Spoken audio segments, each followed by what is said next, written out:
orang yang menikah ketemu pati, di keluarganya kok ada orang yang sakit parah.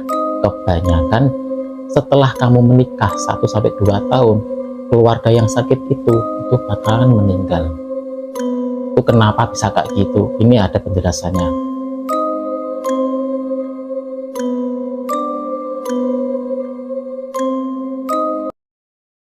Kemarin ada yang bertanya, Mas, weton saya sama pasangan itu katanya ketemunya pati.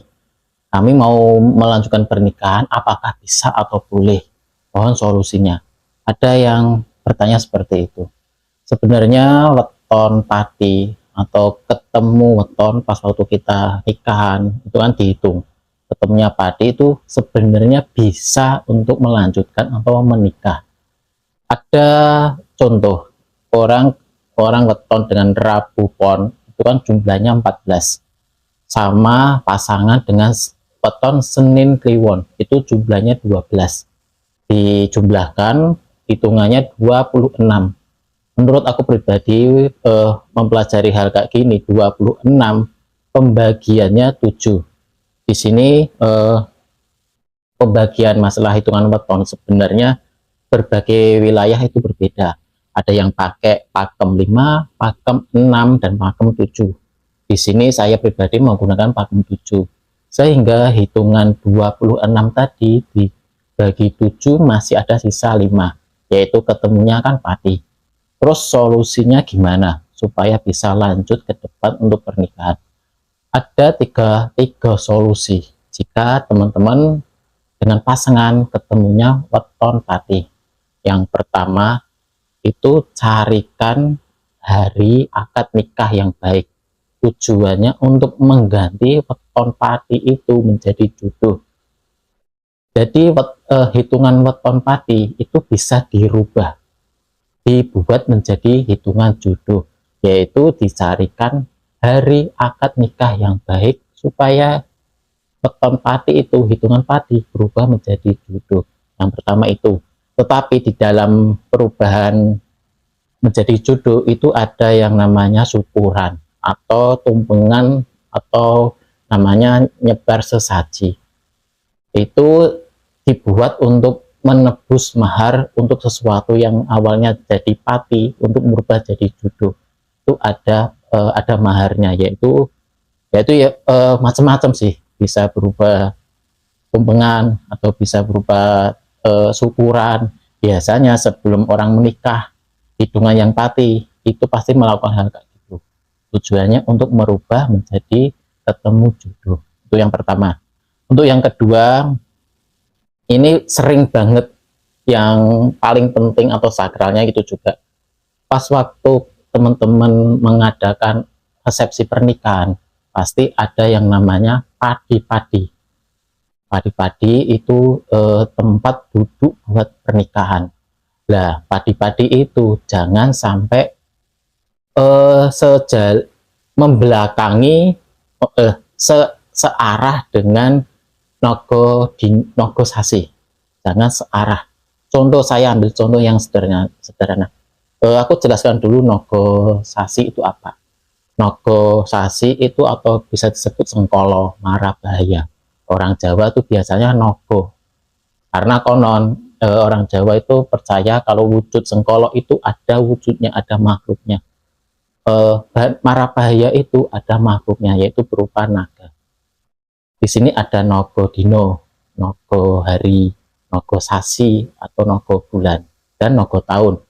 Bab pernikahan tidak menggunakan nogo tahun. Biasanya nogo tahun itu buat pendirian desa, buat pendirian negara atau sesuatu yang notabene itu sangat besar sekali. Nah, di sini kita membahas pernikahan, berarti kita fokus di dua, nogo dino dan nogo sasi. Nogo dino itu biasanya, atau mara bahaya di dino, di harian biasa, itu biasanya untuk mempelai pria. Keluarga mempelai pria menuju ke mempelai wanita atau bisa disebut sasrahan. Itu biasanya mereka itu fokus di nogo dino. Nah, tujuannya apa? Supaya pas waktu perjalanan di mempelai wanita tidak ada mara bahaya. Satu contoh, pas waktu kalian berangkat ke mempelai wanita atau sasrahan, biasanya si empunya, biasanya orang tua di keluarga pria pasti bilang, ini hari ini kamu kena nogo dino, jangan berangkat ke arah sana, sedangkan jalurnya emang sebenarnya kan di sana, di sebelah kanan biasanya itu. Karena kita kena nogo dino, sebaiknya kita berangkat ambil ke kiri, lebih menjauh. Tujuannya emang di situ untuk biar nggak kena nogo dino itu. Misal contoh bisa kena nogo dino itu pas waktu perjalanan, biasanya bannya bocor, ada kecelakaan kecil atau sesuatu yang ketinggalan, sesuatu marah bahaya yang notabene itu skala kecil, itu yang biasa disebut nogo dino.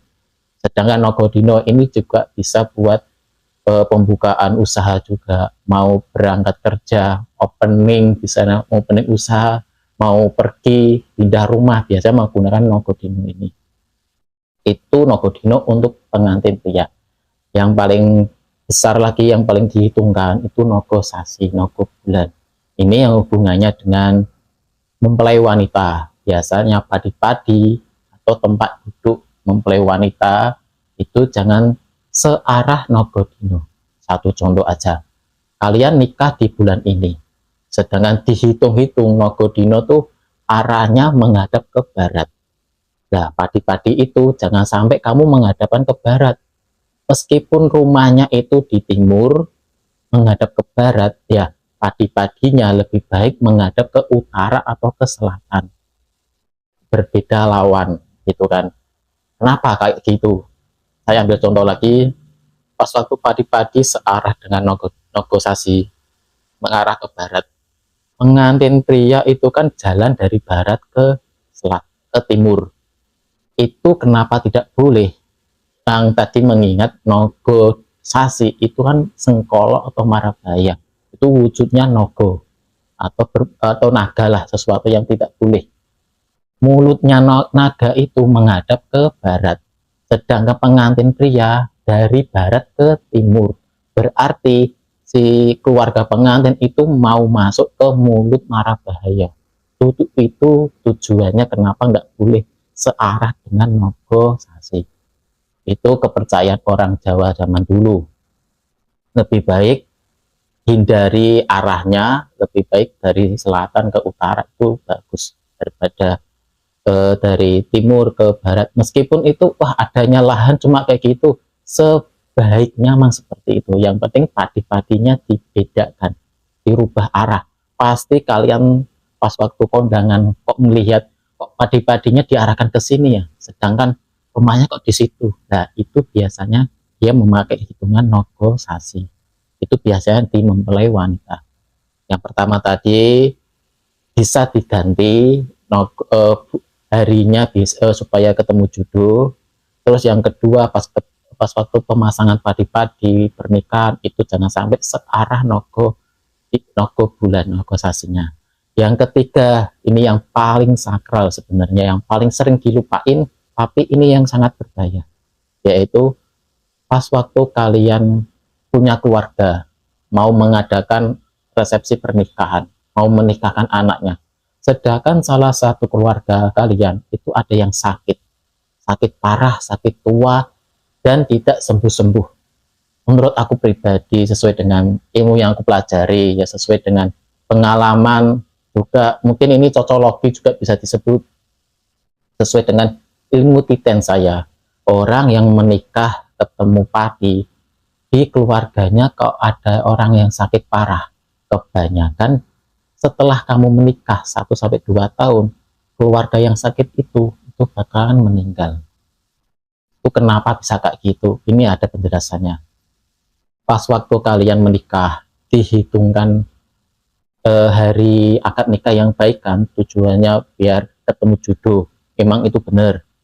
Terus ada mahar kan, tujuannya marabaya atau nogonya itu, sengkolonya itu biar tidak memakan si pengantin. Awalnya kan gitu tujuannya. Tapi ingat, musibah itu, sengkolo itu atau betorokolo biasanya bilang, itu masih masih mengintai atau mencari mana yang akan dimakan. Seperti itu juga. Alhasil orang yang sasaran paling empuk itu weton yang paling rendah, terus kondisi fisik yang paling buruk.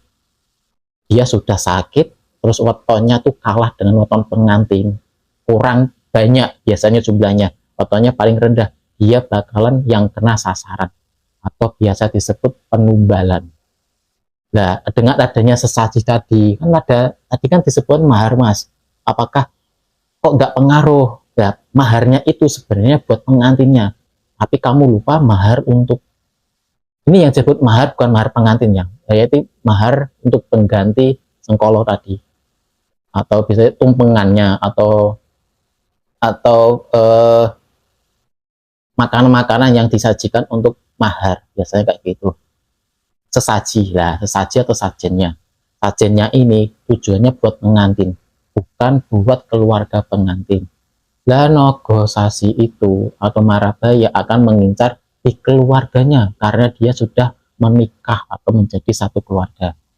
Alhasil orang yang wetonnya rendah, orang yang kesehatannya buruk itu yang menjadi umpan, jadi penumbalannya di situ. Maka dari itu orang yang menikah itu selalu hitungannya sangat rapi, jangan sampai ada terlambat.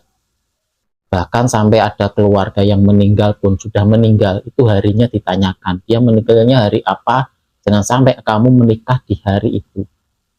Hari naas, biasanya kayak gitu juga. Jadi solusi dari saya, carikan akad nikah yang baik, tujuannya untuk merubah ketemu pati itu menjadi judul. Yang kedua, pas waktu penanaman peletakan padi-padi pernikahan jangan searah Nogo Sasi.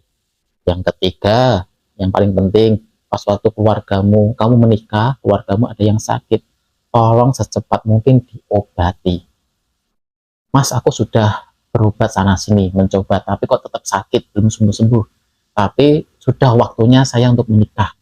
Ada solusinya lagi. Kalau kamu sudah terlanjur kayak gitu, setelah kamu menikah, saat seminggu di situ, kamu secepat mungkin harus keluar rumah. Jangan pernah tinggal satu rumah kepada keluarga yang sakit. Karena Nogo itu kan, Marabaya itu mengincarnya pengantin. Pengantinnya di mana itu selalu diincar. Sedangkan kamu hidup di keluarga yang keluarganya situ ada yang sakit, alhasil Marabaya itu akan memakan salah satu keluarga itu. Ini percaya nggak percaya, ini sesuai dengan hitungan juga atau ilmu titennya orang-orang Jawa kayak gitu. Jadi teman-teman untuk kedepannya yang punya weton pasangan mau menikah kok ketemunya pati, silakan lanjut saja, nggak ada masalah. Semua orang tuh boleh menikah, nggak ada yang namanya dilarang, itu nggak ada, bebas. Tetapi kita punya aturan masing-masing, yaitu aturan adat istiadat atau budaya, ilmu titen lah. Setiap budaya berbeda, setiap wilayah. Kalau pribadi saya pakai pakemnya pakem 7, ada yang pakai pakem 5, pakem 6, sehingga itu bisa merubah. Katanya kok pakem 7 ketemunya pati, tapi kalau pakem 5 ketemunya 7, tuh gimana Mas?